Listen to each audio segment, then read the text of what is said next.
comparações. Contava parábolas, historinhas. E eu aprendi, depois de 60 anos de padre, de contar historinhas, porque o povo presta atenção. A gente conta historinha para as crianças e os pais prestam também atenção. Bem, meus irmãos, a parábola do semeador é a mais famosa das parábolas de Jesus. E ele dá todos os detalhes.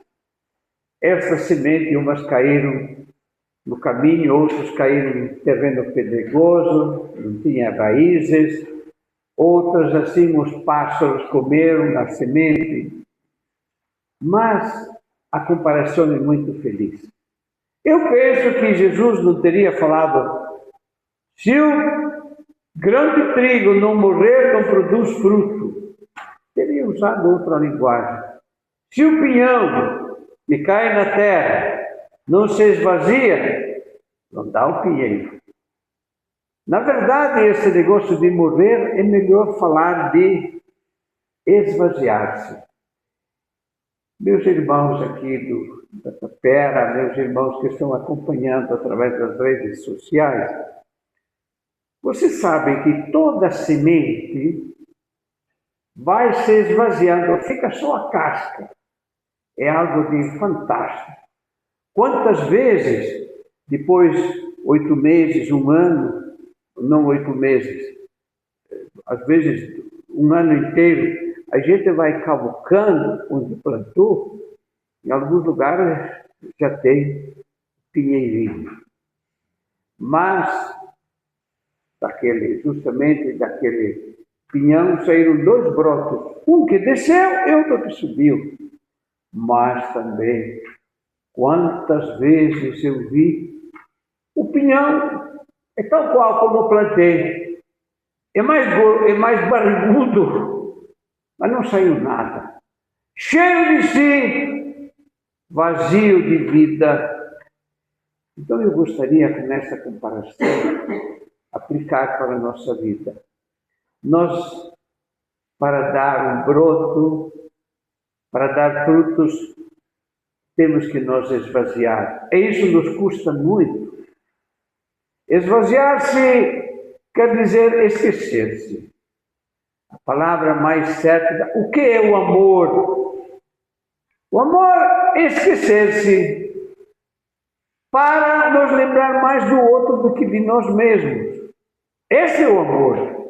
Quantas vezes eu encontrei, às vezes pode ser meninas, em geral mais meninas, também meninos, eu disse, a minha amiga me roubou um namorado, eu tinha muito amor para dar. Que amor para dar? Deixa ele livre, se encontrou uma outra Filomena em casa.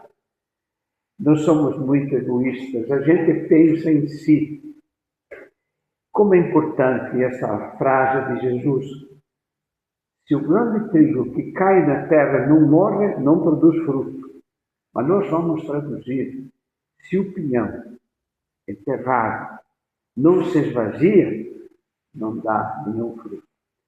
Eu, às vezes, aqui mesmo, em vários retiros com jovens, tinha o pinhão barrigudo, cheio de si, não saiu nada. Mas, às vezes, eu trazia aqui também a casca, só a casca, completamente vazia do pinhão que se esvaziou e deu o pinheiro. Mas eu gostaria de dar um passo a mais. Sim, o semeador é importante que semeie, mas nós temos que ser semeadores, levar a palavra de Deus, pregar. Mas, na verdade, mais do que pregar, devemos testemunhar, dar o exemplo. Não adianta pregar se a gente não vive, se falta de coerência. Quantos pais, às vezes, deveriam dizer: meu filho, faça o que eu digo, não faça o que eu faço, porque falta de coerência. Então, meus irmãos, é muito importante a coerência. Coerência é: vivo o que prego, prego o que vivo. Essa é a coerência. Bem, meus irmãos, eu dou cursos bíblicos e sempre digo: procure na Bíblia, capítulo 17 de São Marcos. Pessoal, o que é? Na minha Bíblia não tem o capítulo 17. Eu pego a minha Bíblia. Mas também na minha não tem o capítulo 17. Mas o senhor padre é safadinho, manda procurar uma coisa que não tem. Mas vocês deviam saber que o Evangelho de São Marcos é o mais curto, só tem 16 capítulos. Estou entendendo? Eu irei fazer em setembro 3 cursos bíblicos em 3 paróquias.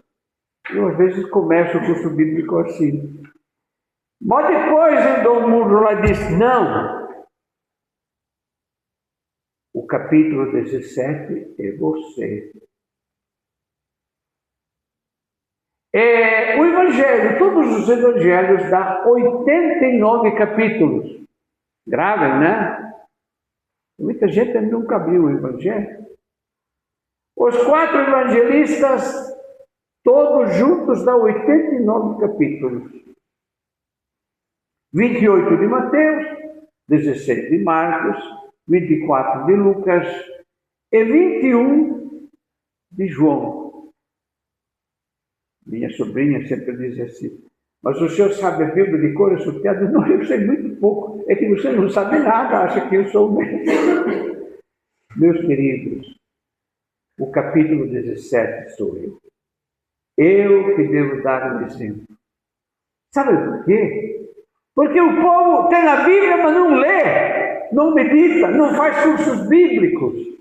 A igreja nunca proibiu a Bíblia.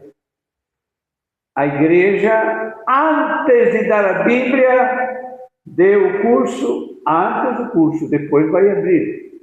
Quem lê a Bíblia sem preparação, é uma confusão, porque tem alguém ainda que continua, pega a Bíblia.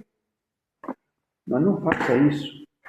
Tem que saber o que você está lendo. Abre a Bíblia. Judas foi-se enforcar. Vai abrir outro lugar. Você faça a mesma coisa.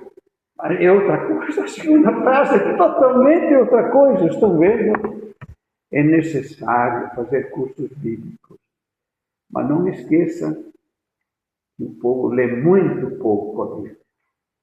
Para dizer muito, muito pouco. Eu não vou perguntar a vocês se leem a Bíblia todo dia. Se alguém é capaz de levantar o braço, depois faça um teste. Meus queridos, realmente a Bíblia tem que fazer cursos bíblicos. Mas, sobretudo, devemos viver a Bíblia. O povo não lê a Bíblia de papel, mas lê a tua vida. É você o Evangelho vivo. Eles olham mais as pessoas como vivem o Evangelho do que o que está no papel. Eles não estão lendo a Bíblia. Alguns também não têm. Mas eles olham os cristãos. Estão vendo. Então, se vocês dão o exemplo, vocês vão ter outras pessoas que seguem. É isso que eu queria dizer hoje. Você é um semeador, mas você também é semente. Você deve dar um bom exemplo. Olhem à vossa direita e esquerda, estão vendo aquele santo? Não é popular. É São Carlos de Jesus. Tem este. Aí quando eu era mais novinho, né? Ele era meio carequinha, pegaram a fotografia dele e as irmãs lhe colocaram um pouco de cabelo na cabeça, né?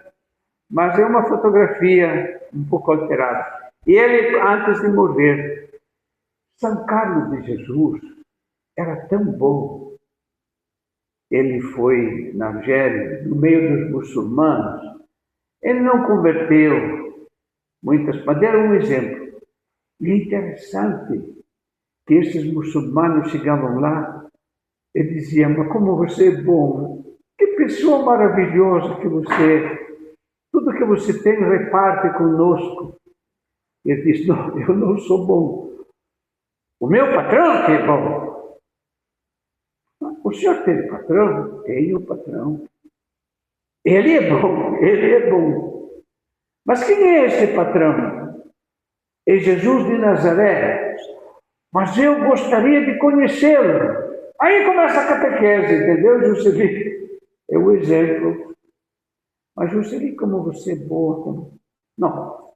Eu procuro, para quem é bom é o meu patrão. Entendeu, Rodrigo? Rafael, entendeu? O povo olhando para vocês deve dizer, mas que passeio maravilhoso vocês. Não. É o meu patrão. O meu patrão é Jesus de Nazaré. Louvado seja nosso Senhor Jesus Cristo. Para sempre seja louvado.